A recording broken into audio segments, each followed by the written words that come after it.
在想什么呢？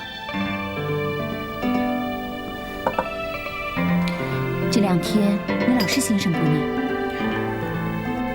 是吗？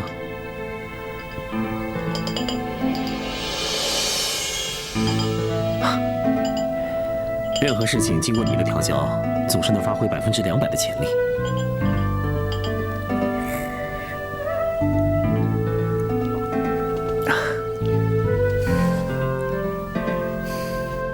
你要是担心那个胭脂，就去看看他，没人会拦你。胭脂那儿有风评就行了，用不着我多操心。那去找小财神聚聚。楚楚失踪了，下落不明。小财神自个儿都整天心烦意乱的。楚楚姑娘到底去哪儿了？哦，没人知道楚楚上哪儿去了，又为什么会突然消失，谁都不知道。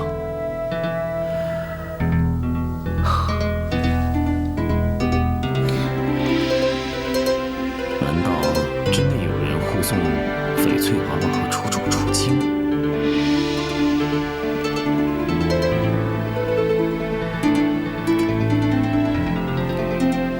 明三哥曾经夜闯小财神的藏宝库，如果说他是为了翡翠娃娃而来，那你说的护送之人难道是明三哥？真奇怪，你总是能看得到我心里在想什么。难道你有透视眼吗？谁？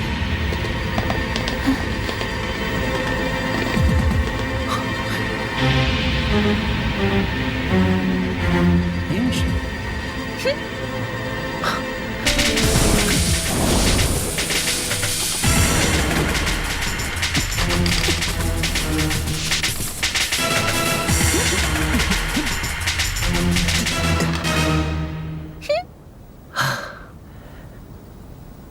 看来我们镖局的金疮药可真好用，才几天功夫，你又活蹦乱跳的了。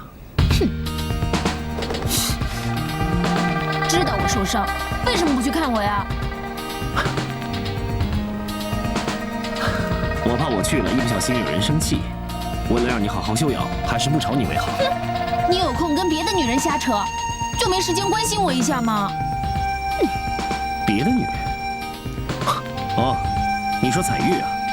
我们俩从小一起长大的，怎么算是别的女人？在你身边，只要不是我，都叫别的女人。哎呀呀，只不过去了一趟小财神府，就把翁西珠的飞速功夫学得淋漓尽致了。少往自己脸上贴金啊！谁吃醋了？那么，请问这位姑娘，你涨红着脸指控我没去探病，这不是吃醋是什么？你，少贫嘴了你！我告诉你啊，一会儿我就去问彩玉，肯定是她缠着你，不让你去看我，对不对？哎，你又错了。彩玉从来不过问我要去哪里，要去做什么的。哼，她帮你打理镖局，又照顾你吃喝，还能不过问你的事儿？因为她了解我这个人的为人，也相信我做人的原则。那我更了解你，我更相信你。是吗？嗯。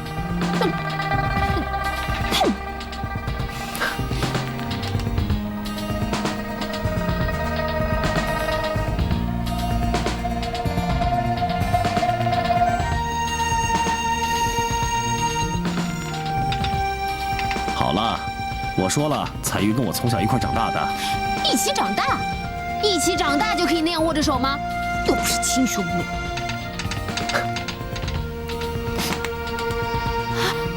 握着手又怎么了？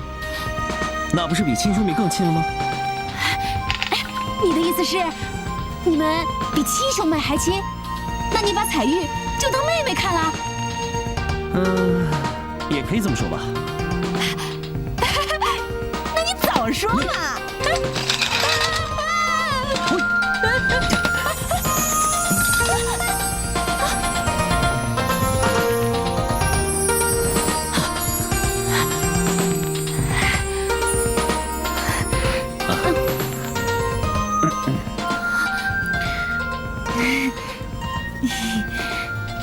彩玉姑娘，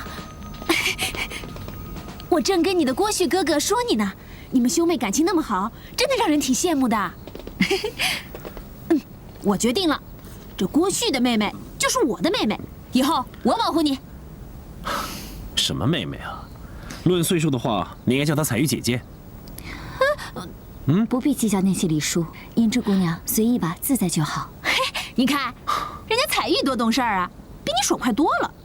以后我在京城又有个伴儿了。哎，对了，过2天我在胭脂酒坊摆一桌酒席，谢谢风平把我救回来。到时候你们2个可一定要来哦。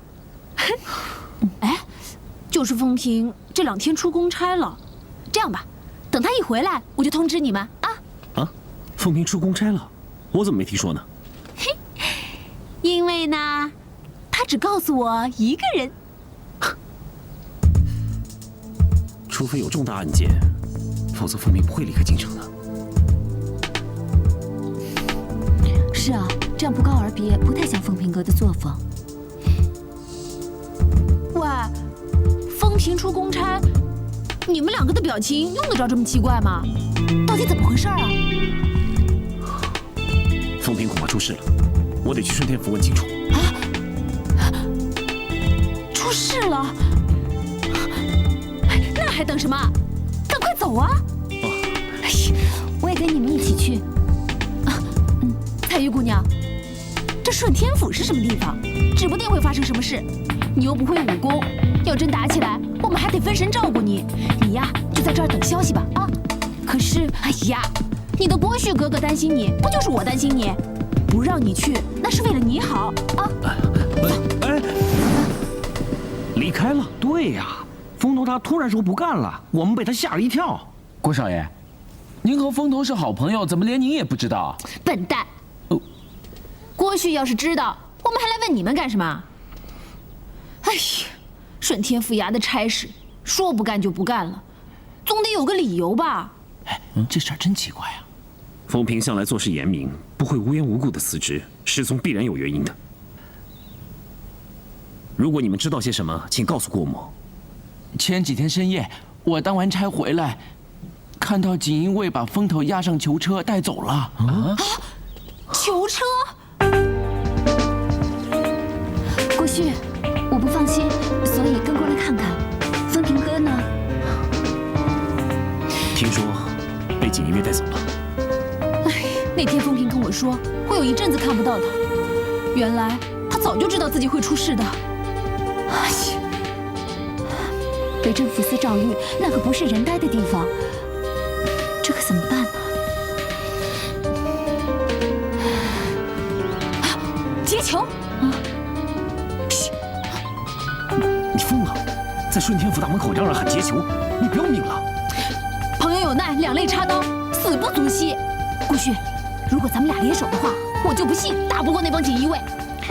你这三脚猫的功夫，上回在小财神府被打得落花流水，你苦头还没吃够啊？你还想再闯一次大祸吗？我可不是风平，不会去冒死救你。不，胭脂，北镇抚司赵玉是狼牙虎口，千万要小心行事，不能贸然行动啊！哎呀，如果北镇抚司真的是地狱的话，那就更不能让风平去了。这件事儿，你要是不管，我管。好啊，你不怕送死，不怕再被五花大绑的话，那你去吧。喂，我说你真是个胆小鬼，风平啊，比你有胆识多了。但是得用对地方。你上回大闹小财神府，一切麻烦都是你惹的，这一切都怪你。你以为我想去啊？还不是翁西珠请我去的。哼，《西游记》里边，孙悟空不也是被玉皇大帝请上天庭，大闹了一番吗？有什么了不起的？你要是把自己比作野猴的话，那我也无话可说了。你们两个你一句我一句的，如果结伙去说相声，一定高朋满座。我算看清楚了，你胆小怕事。风平有难你不救，我被关在小财神府你也不管。哼！胭脂姑娘，你误会了。上回郭旭听到消息，马上就赶过去了，只是晚了一步，风平哥已经把你救下来了。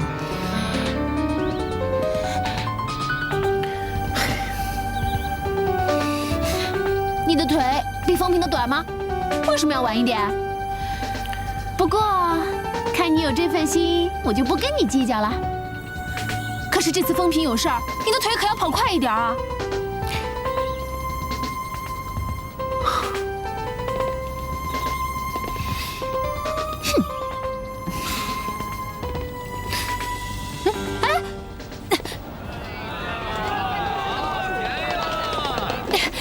先生小姐，瞧瞧看看啊！你应该有办法吧？你想想看，当今能压得中蒙太北的没有几个人，除了皇上、皇太后、老王爷之外，还有一个人。啊，小彭王爷。小彭王爷，小彭王爷是不是我见过的那个特别高的那个王爷？只要我开口，以我们的交情，他肯定会帮忙的。我说，就凭你们俩的交情，他肯定会帮你的，真的。但是这次我们牵扯到私人恩怨，于理我们没有向小彭王爷求助的理由。没错，就算小彭王爷帮忙出面让锦衣卫放了人，蒙太北这些人也是口服心不服的，难保他不会伺机再找风平的麻烦。喂，我说你们别不理我行不行？说的什么乱七八糟的，听也听不懂，跟绕口令似的。你得帮我找个理由，好让我去找小彭王爷。谁说你要自己去了？你还记不记得东城孙家婆婆？孙婆婆，小彭王爷的奶娘。小彭王爷待孙婆婆有如亲娘般，孙婆婆又是明理的人，只要我们到东城外放个风声，说你不小心害朋友入了诏狱，深感内疚，孙婆婆肯定不会让我受半点委屈的，所以这消息一定会传到小彭王爷的耳里。只要小彭王爷肯从中调解，不就迎刃而解了吗？如此一来，你就不用出面，风平哥也能安宁出狱，岂不是两全其美？彩云，你果然聪明，我真的很想看看你那颗细腻无比的心到底长什么样。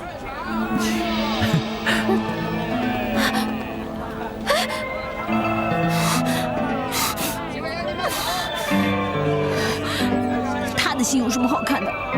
怎么就不想看看我的呢？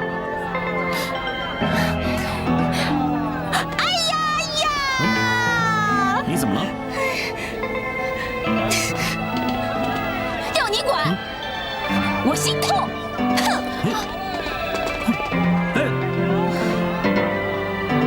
他怎么了？楚楚啊，你怎么不告别？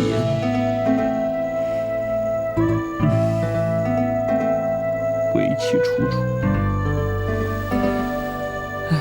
才可动人。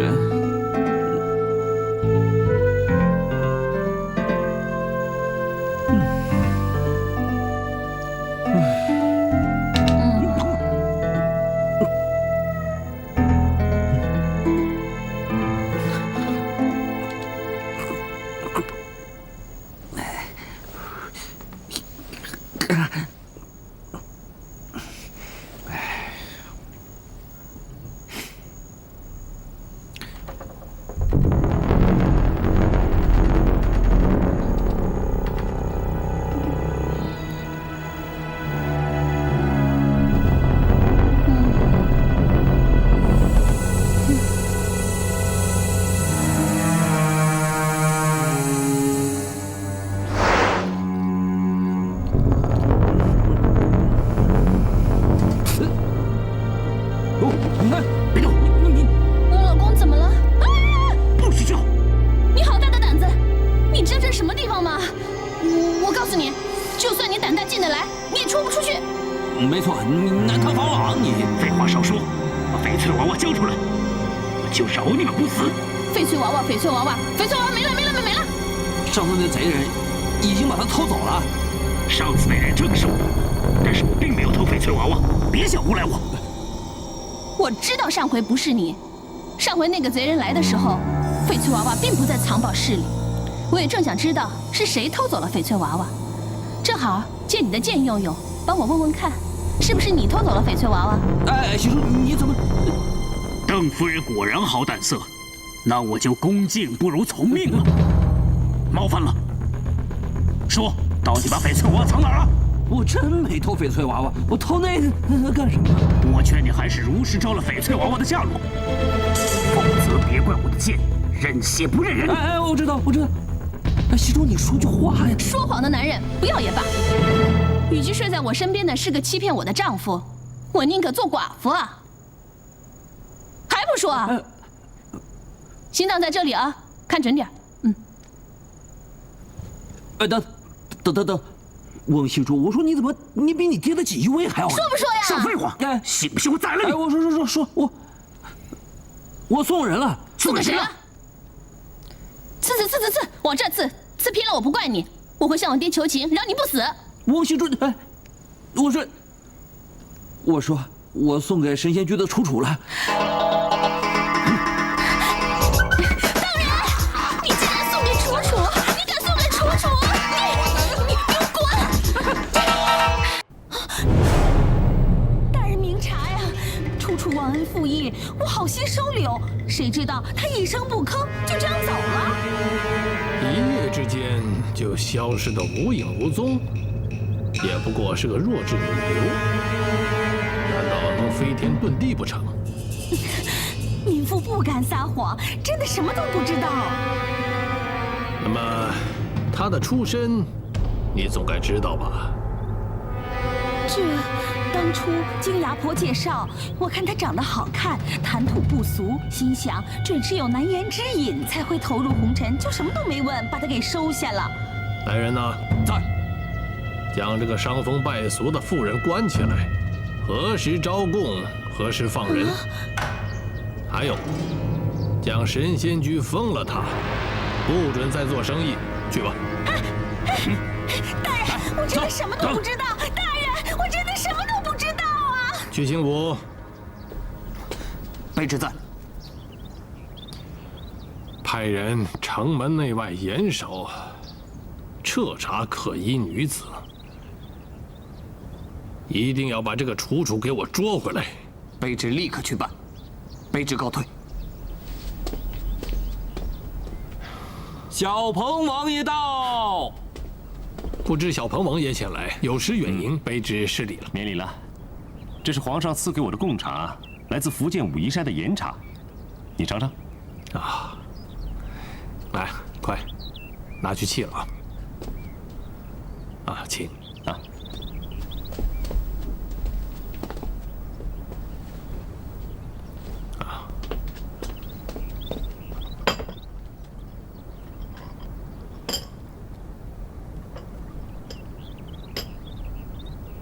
温大人，请。谢谢。那卑职就僭越了啊。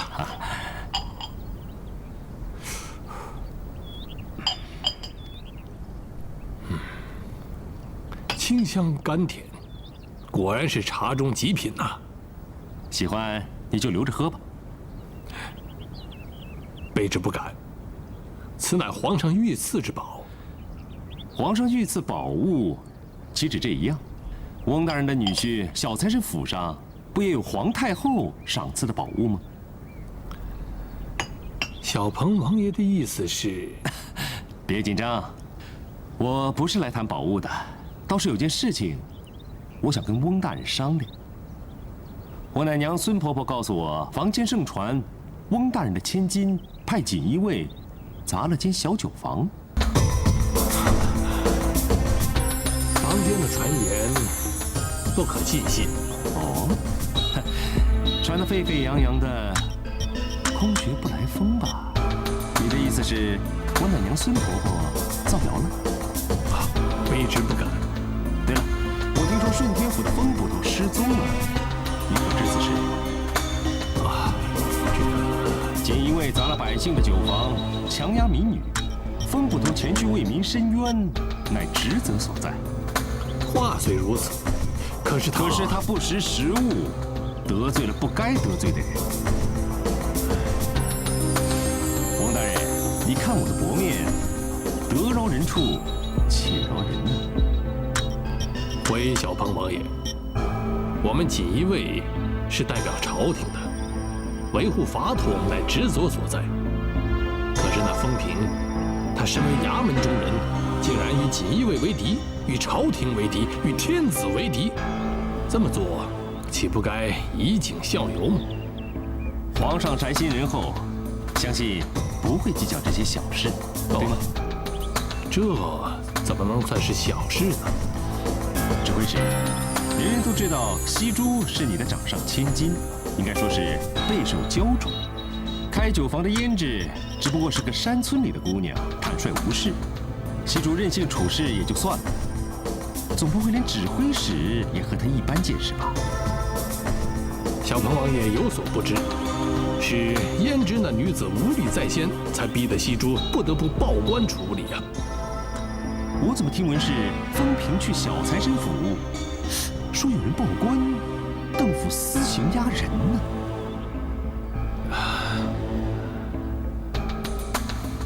指挥使，风平这番举动也只是为民伸冤罢了。若因此事革职入罪，何以为度悠悠之可？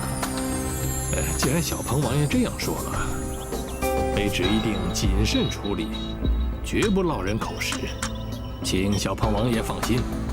有指挥使这句话就够了。宝物请好好留着。恭送小鹏王爷。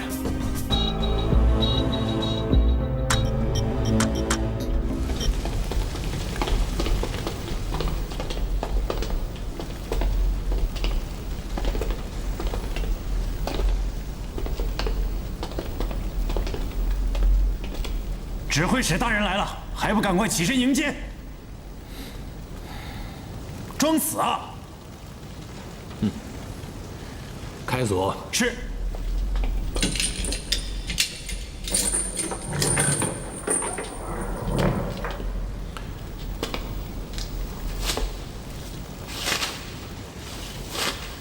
你竟然一个人杀进小财神府救人，你功夫不错。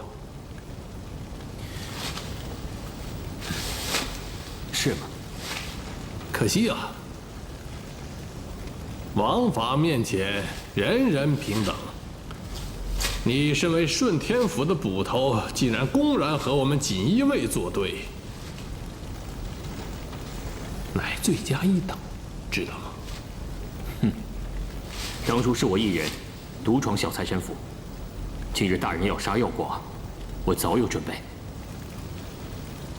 你甘愿为一个卖酒的姑娘上刀山下油锅，脑袋落地吗？我死而无悔。男人这样的死法是轻贱生命啊！可以为万人死，亦可为一人亡，轻不轻贱，日后阎罗王自有判定。如今生杀大权，全凭本座一句话。要让你官复原职，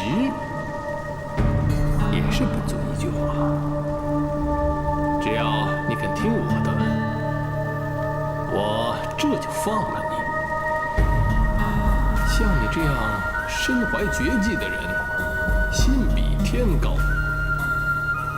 若肯效忠本座，听命于本座的话，甚至可以当锦衣卫，跟在本座身边，我一定加以重用。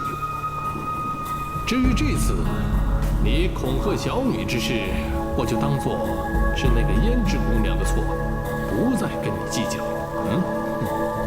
胭脂的确有错，错在不知险恶；而邓夫人的错，错在肇事凌人。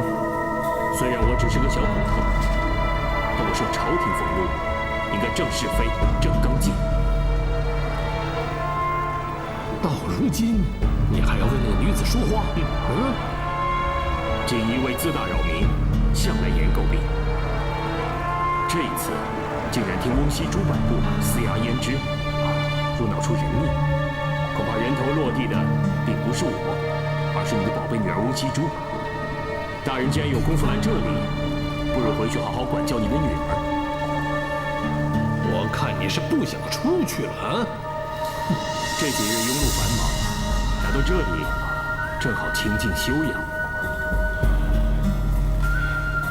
来人呐，锁门。是。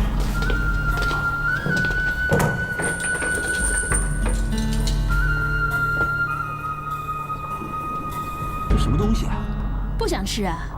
可以啊，少爷不想吃，拿下去呗。是哎，别，退下吧。是。你呀，有的吃你就偷笑吧，你到底要把我关到什么时候啊？关到我高兴为止。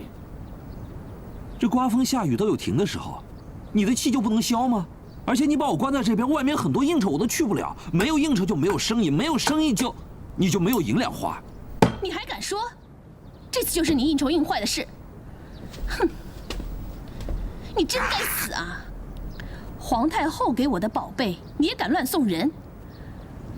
我爹已经发誓下去了，他一定会布下天罗地网，追回翡翠娃娃。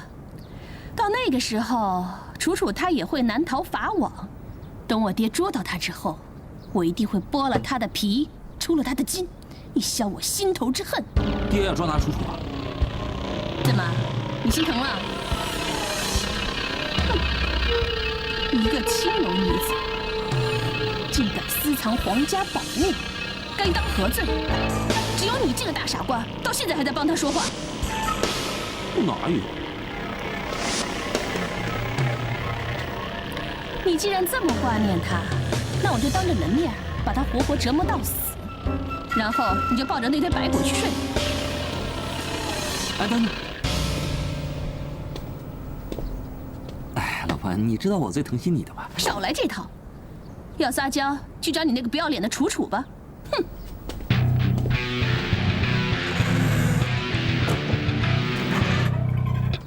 少爷，小姐吩咐过，不准你踏出房门一步。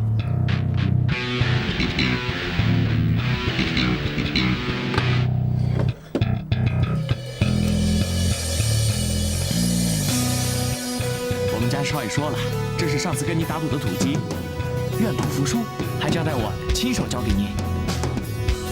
小财神他，少爷说了，他最近比较忙，所以不能亲自前来。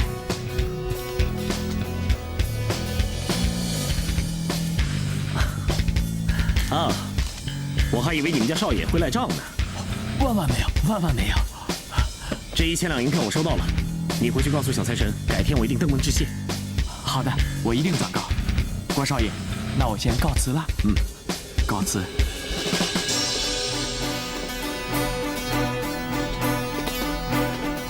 告辞。慢走。哎，邓人有难了。 8成又被温惜珠软禁在家了。小财神这次会被禁足，依我看，8成和翡翠娃娃有关。如果真的是为了翡翠娃娃的话，这下小财神可有的受了。温惜珠肯定不会轻易的放过他。所以他才会向你求救啊。那，你去还是不去？拿人钱财与人消灾。你说我是去还是不去呢？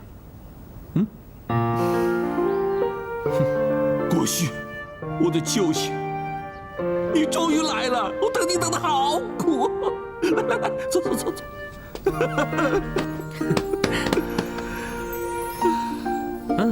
还不错嘛。你果然厉害啊！门禁这么森严，你还能大摇大摆地走进来？难不成你要让我像风平一样杀进来啊？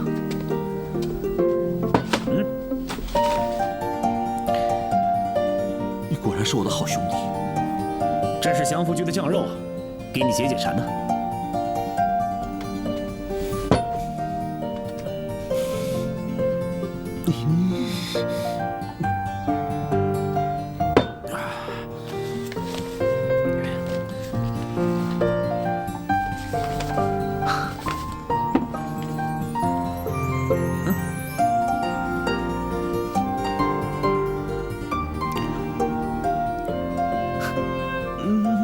看来这回温惜珠是狠下心，让你好好的在这里闭门思过了。别说了，他每天给我吃素，我都快成和尚了。你见我家那个婆娘有没有问他什么时候放我出去？我本来是想问的，刚开口就被他打断了。他怎么说？他说来见邓忍可以，如果想替邓忍求情的话，就别浪费时间了。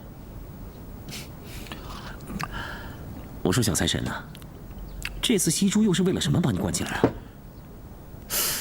总不会两个人吵架斗嘴输了，一气之下就把你关起来了？就我这张嘴能吵得过他吗？是为了翡翠娃娃吧？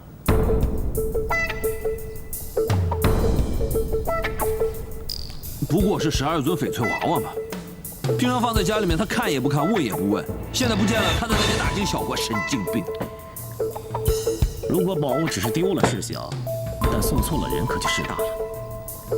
你实在千不该万不该，不该把温熙珠的嫁妆送给别的女人的，而且还是为其楚楚。嘘，你怎么知道？上回在草桥以无坏人的时候，温太北说那些娃娃是假的，我就猜出来了。千不该万不该以假换真，自以为可以瞒天过海，你呀实在太笨了。我不是笨好吗？我看楚楚这么好的一个女孩沦落为青楼女子，多可惜啊！我只想让她知道世界上还有我邓忍这么一个人，只想对她好，就这样嘛。你的好意换来的却是楚楚带着12尊翡翠娃娃消失的不知去向。我相信她是有苦衷的，一定。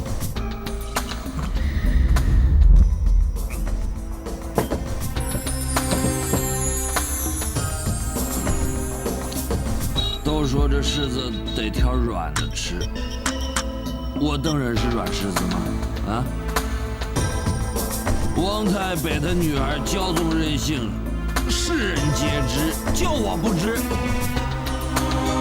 王太北当年请皇太后指婚的时候，我还乐得不知天高地厚，以为娶了什么名门闺秀，持家帮我。结果呢？呸！哎，你娶了翁熙珠到现在，确实算得上是富可敌国了。翁熙珠，她八字旺夫，荣华富贵，这样不是很好吗？放屁！钱是我自个儿挣的，他不但挥霍钱，还挥霍我，有事没事把我当出气包一样出气，凡事压得我喘不过气来，我能怎样？谁叫我岳父叫翁太北，他有权有势，我能怎样？啊？过去，我也许是个软弱的丈夫，可我也是人啊，活生生的男人呢，跟你一样啊。啊！我每天这么忙进忙出，为的是什么？为的就是这个家，为那个婆娘。别的男人倒好，3妻4妾，我有1000万的条件，后宫上千佳丽，可我有吗？你说，我没有。我只要一个温柔美眷的女人做我的老婆。天哪，有这么难吗？啊！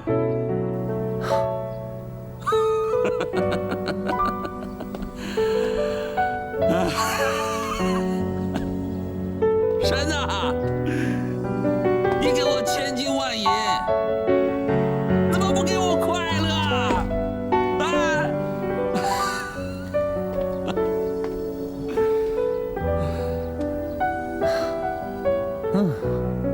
你的确是世界上最不快乐的有钱人呢。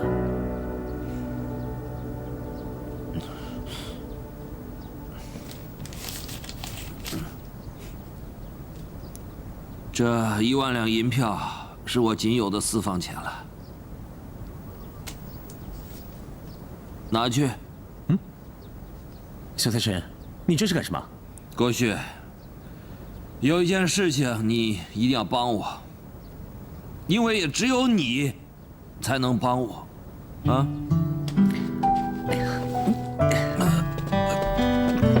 你喝醉了，把钱收起来。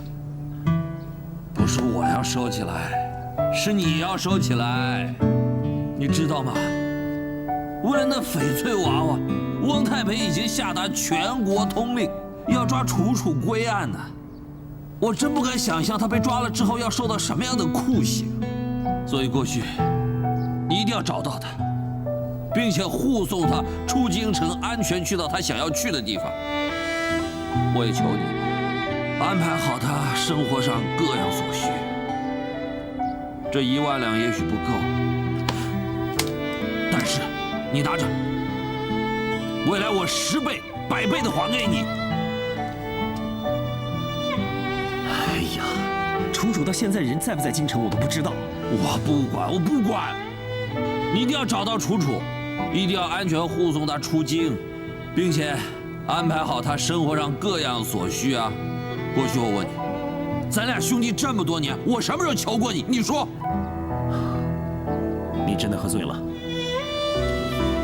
我没喝醉，哎，我是喝醉了，但是我绝对没开玩笑，我清楚得很呢。你知道我对楚楚那份心意吗？我对楚楚是真的动了真感情的，所以过去我拜托你，你一定要找到楚楚，我拜托你，也只有你能帮我这个忙，楚楚。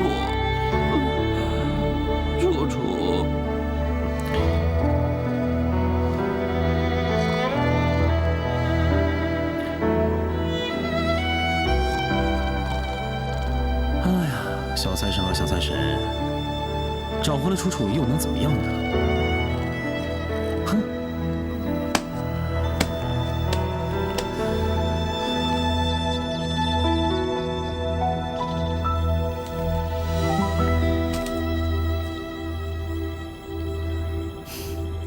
你答应小财神了？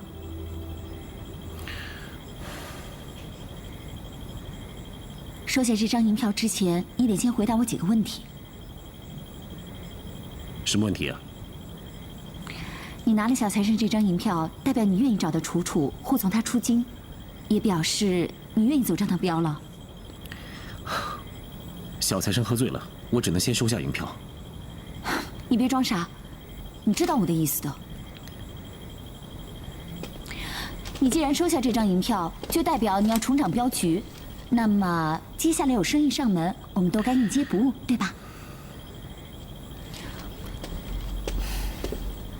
那如果你不是这个意思，只是帮朋友凑合着走趟镖，那，你把这张银票还给小财神，我程彩玉不做半吊子的事情。长风镖局也不是为小财神而开的。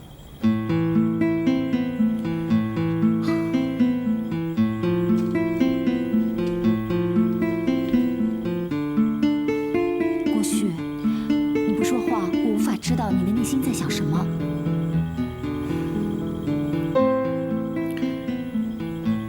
现在你跟我谈护镖太早了。楚楚不知去向，翁太尉撒下了天罗地网也找不到，说不定楚楚早就离开了。小财神要我找一个已经不在京城的人，这是根本不可能的。楚楚在不在京城是另外一回事，重点是你还没有回答我的问题。彩玉，顾旭，我知道你内心有所顾虑。一来为了镖局，二来为了小财神的心愿，于公于私，我都希望你接下这趟镖，重建镖局的威信啊！大小姐，大小姐，什么事儿这么激动啊？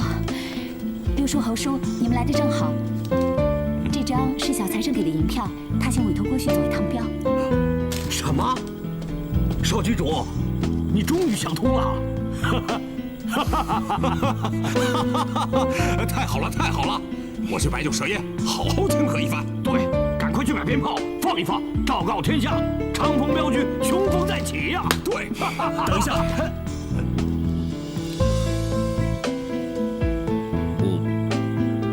我还没有答应小财神呢。少局主，这白花花的银子，到手的生意，你为什么往外推呀？是啊，少局主，你一向重情重义，小财神是你的挚友，有事相求，你不能不答应啊！是啊，你没有理由把到手的生意往外推。是啊，不过就是这个银票，再说连楚楚在哪都不知道，现在谈结镖太早了，以后再说吧。哎，过去，过去！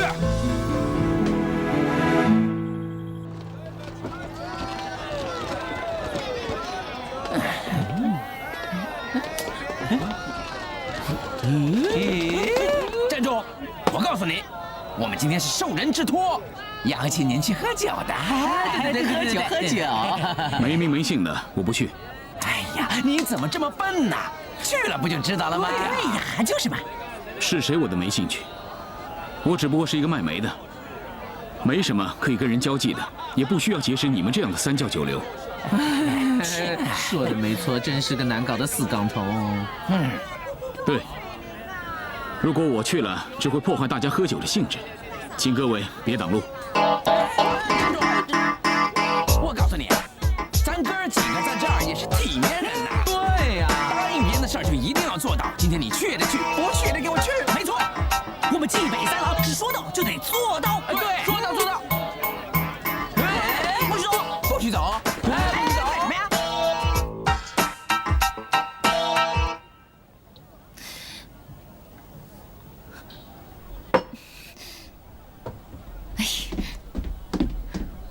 我说你也是，这风平还在牢里呢，你怎么还有心情请客吃饭呢？风平的事我没忘，我放在心里呢。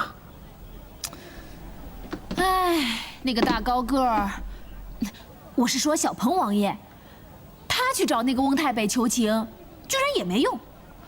这个翁太北也太霸道了，我看这只老狐狸肯定是把他当奶娃娃，根本就没放在眼里。哎，这大明朝是真的没人了，我看除了皇上，也就是翁太北了。说不定这个翁太北还想取代皇上呢。别乱说话，锦衣卫耳目众多，要是被告了一桩，没有第二个风平舍命救你啊！哎，这个程彩玉冰雪聪明，也没出什么好主意。什么孙婆婆、李爷爷的，咱们等了3天，什么事儿都没办成。哎，要不这样吧，我带着冀北三郎去劫囚，怎么样？大牢里边已经有了个风平了，我可不想再多一个人让我牵肠挂肚。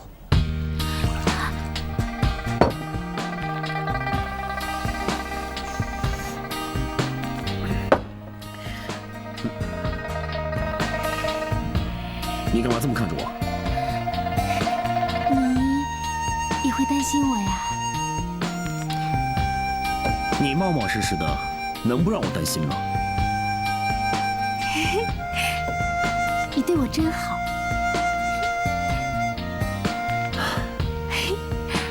哎，要是风平也在，那就更好了。真想给他送坛桃花酿，让他知道我们在外面有多挂念他。哎，到了，别拉着我，到了。你看，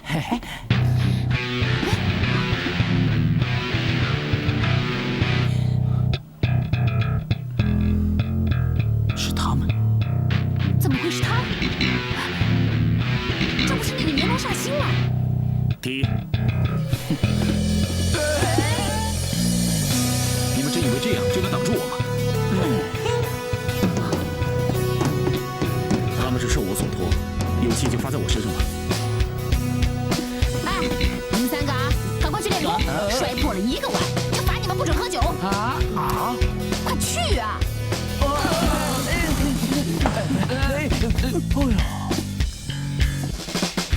抱歉了，如果不是这样的话，我想你是不会来的。请坐。不必了，有话直说。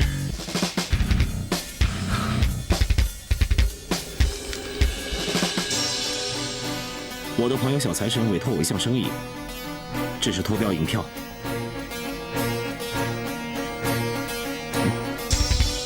我希望你能接下此标。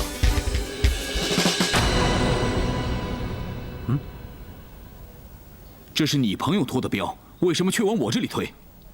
铁一，自始至终我都希望你回来掌理镖局。就算我是为镖局招揽了一门生意，由你来走镖，岂不是两全其美？江湖上讲的是情义，你如果有情有义，就该为镖局、为朋友亲自扛下这个重任。你自己的难题应该由你自己解决。我说你这个人，5年不见了，怎么还一副阎罗煞星的样子啊？彩玉说你们3个从小一起长大，那就应该互相帮忙才对啊。再说了，郭旭他不走这趟镖，一定有他迫不得已的原因。你闭嘴！正因如此，我恨铁不成钢。郭旭我比谁都了解，只要他愿意收心，他一定能够叱咤风云，在江湖上闯出一片天地。而他却自甘堕落。郭旭他才不是这种人呢！哼！彩玉有耐性，等你自己想通。我可没那个闲工夫在这里浪费时间。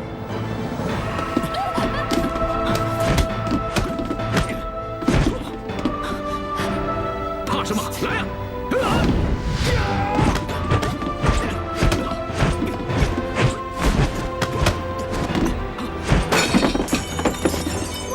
你们打架别砸我店啊！这陈铁一够厉害的，胭脂姑娘和顾爷2个人都搞不定他啊！是啊，这要是风爷在，早就把他摆平了啊！如果他们打起来，这胭脂酒坊不又被砸了？对呀，怎么办？怎么办？怎么办？怎么办？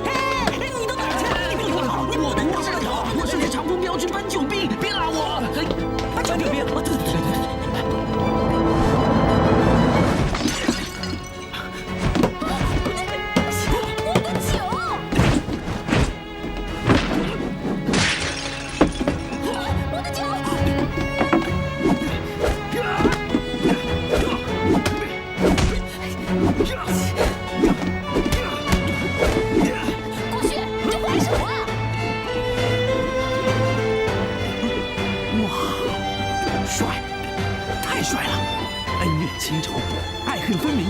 这才是真正的英雄好汉。等有一天我练好了拳脚功夫，也要像他们一样做铁铮铮的男子汉。其实我也有这样的打算。你，下辈子吧。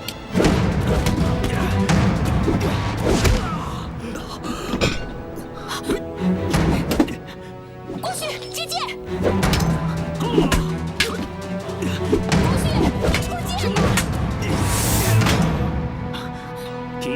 你听我说，我们大家都希望你回镖局。啊，对啊对啊，只要你点个头，少局主就让你做。重振镖局，这是我对你唯一的要求。这样的大好机会，你自己不争取，反倒想推给我。我想说的其实你都听过了，你还不明白吗？郭旭，没想到你居然这么自私。是，我自私，自私到连我自己都讨厌自己。你满意了吧？那今天就让我打醒你。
你们两个闹到什么地步才甘心？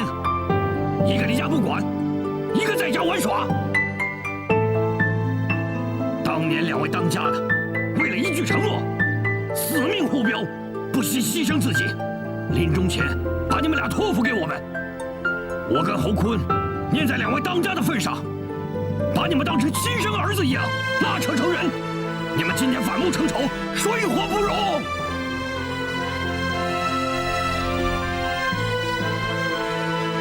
我记得你们小时候，彩玉受人欺负，铁一逼着郭旭天天练功，不为自己，为了保护彩玉，为了长大后能再掌长风镖局。你们现在长大成人了，我跟侯坤老了，原以为你们能为镖局，为了彩玉携手努力，可你们一见面就吵，还大打出手。我上了无能啊，无能，对不起啊，对不起你，六爷，对不起，六爷。对不起啊，当家的，我对不起你啊。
那个阎罗煞星早就走了，你干嘛还一直跪着不起啊？我一直跪着，是想谢罪。不想掌管镖局就别勉强，不喜欢做的事就别去做，这有什么错呀？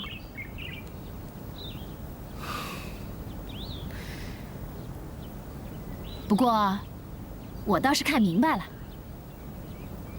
看明白什么了？小时候，我一犯错，爷爷就拿棒子打我，一边打，一边掉眼泪。后来我才知道，他那是爱之深，责之切。打在我身上，可是疼在他心里。我想铁一对你，应该也是这种心情吧。不过话说回来，这程铁一对你下手可够狠的，你为什么就是不还手，见不出鞘呢？是不爱惜自己的生命，还是太爱惜别人的生命啊？看你平时傻，你也没真那么傻。嘿，你平时挺聪明的，有时候很笨嘛。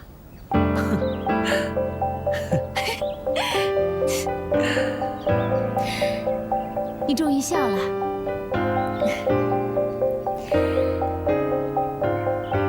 害你挨了那一棍，还疼吗？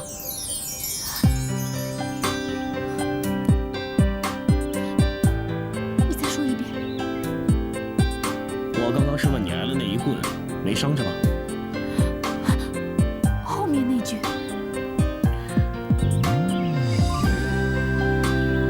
还疼吗？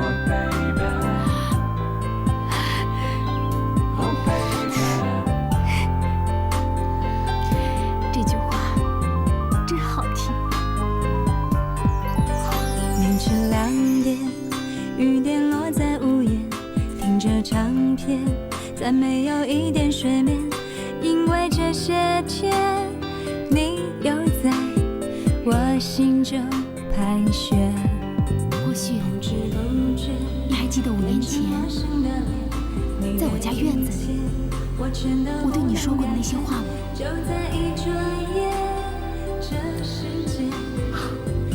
里面是说我没有闯过江湖，就像那坛没有开过封的酒一样，打开了，在酒香四溢的时候才知道这酒的味道到底是好还是不好。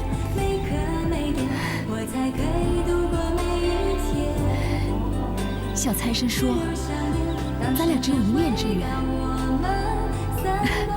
可是我5年前说的话，一个字都没忘，全都记得。5年来，你从没有忘记过我，对吧？只有想念驻守在每天每夜每刻每点，我才可以度过每一天。只有想念当时间回到我们散步的那条街，有多怀念你微笑的瞬间。只有想念让时间回到我们散步的那条街。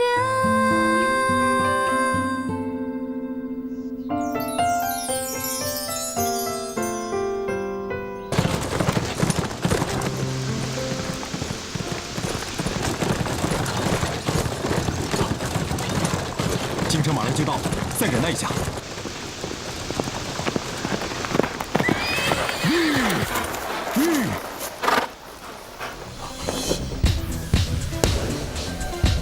姑娘的毒已经攻入内心了，不然来不及了，必须赶快就医。宋叶是土老，桃木之毒不是一般大夫能看得了的。你不是说过京城有人可以治姑娘的毒吗？不管这么多了，先进城再说。辛大侠，进了京城，请到长风镖局。长风镖局。给。谢谢啊。站住！我看你八成是神仙区的楚楚吧？不是，我不是什么楚楚。长得这么漂亮，一定就是楚楚吧？什么东西？拿过来检查，好好检查。去你的！什么动作？把他带走！走，走，快走！走，走，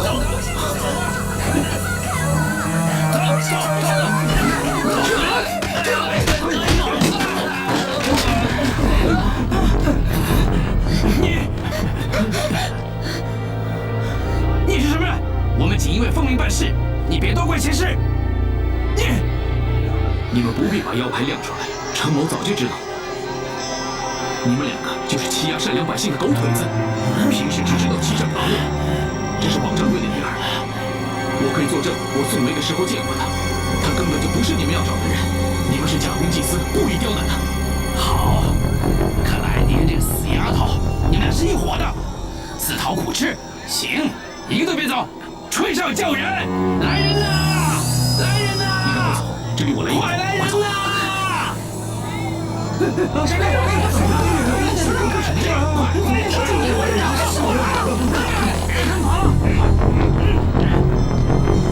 是不是？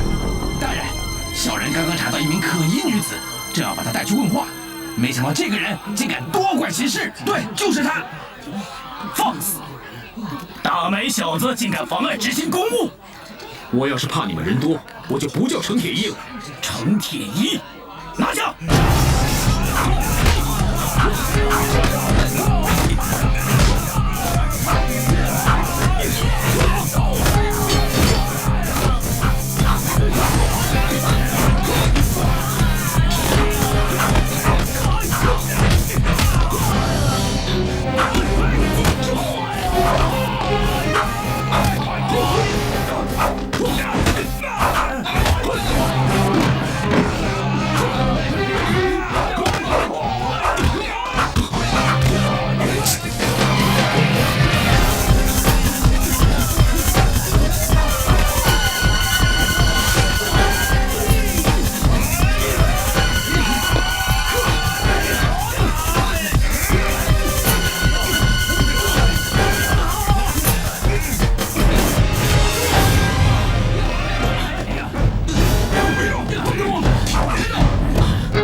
没想到一个打雷的，居然深藏不露啊！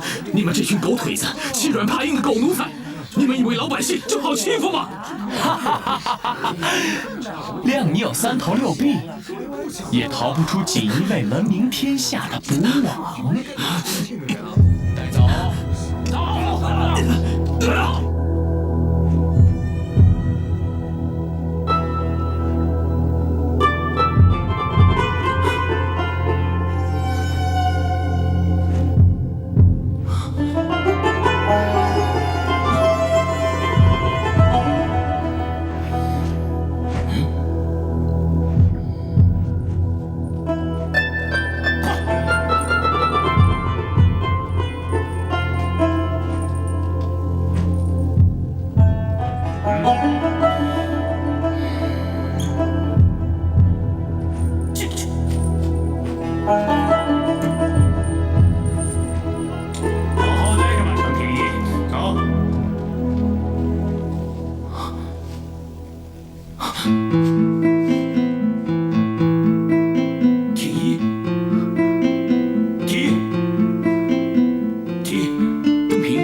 谁手上不关我的事，可他们欺负良家妇女，我就不能不管。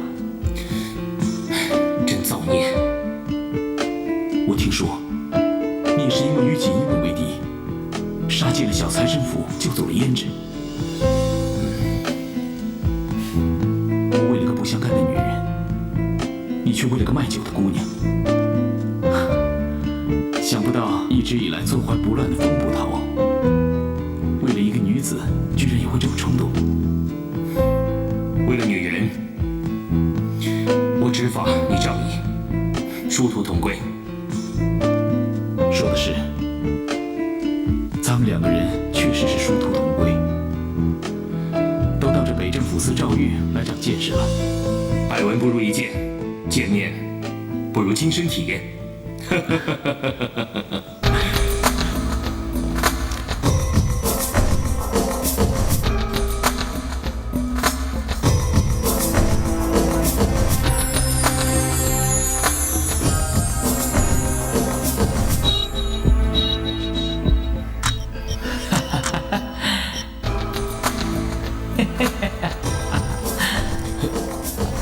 来人！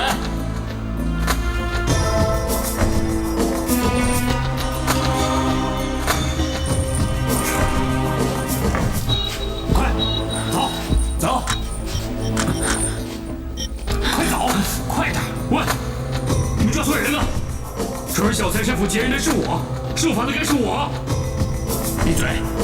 要不然我去告你妨碍公务、大声喧哗的罪。